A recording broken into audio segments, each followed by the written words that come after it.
অসুস্থ ব্যক্তি অসুস্থতার যাতনায় যদি আহ আহ বলে তো সুবহানাল্লাহ লেখা পড়ার সওয়াব পায়। আপনি কি সুবহানাল্লাহর সওয়াব কম মনে করতেছেন? কতটুক এটা জানেন? এটা ধারণা মাথার ভিতরে নিতে পারলে মাথা ফাইটা যাবে।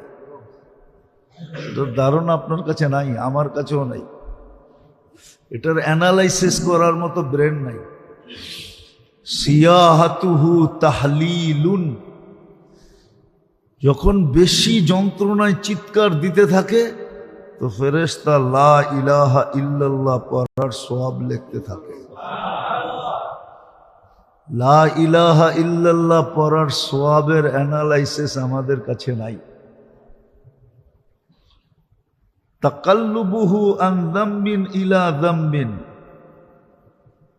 অসুস্থতা হওয়ার কারণে যখন এপাশ ওপাশ করতে থাকে তো যুদ্ধের ময়দানে দুশমনের বিরুদ্ধে লড়ার ছোয়াব পেতে থাকে। ওয়ায়ুক্তাবু লাহু কুল্লা আমালিন কানা ইয়াহমালু ফিস সিহহা, সুস্থ অবস্থায় যত আমল করত অসুস্থ অবস্থায় ওই সমস্ত না করা সত্ত্বেও ওই সমস্ত আমলের সওয়াব লেখা হতে থাকে। যদি সুস্থ হয় তাইলে এরকম সুস্থ হয় কায়াউমিন ওয়ালাদাতহু উম্মু, সমস্ত গুনার থেকে নিষ্পাপ হইয়া তার মা তাকে আজকে জন্ম দিল যেরকম নিষ্পাপ এরকম নিষ্পাপ হয়। আর যদি মারা যায় তো নিষ্পাপ উঠায় না।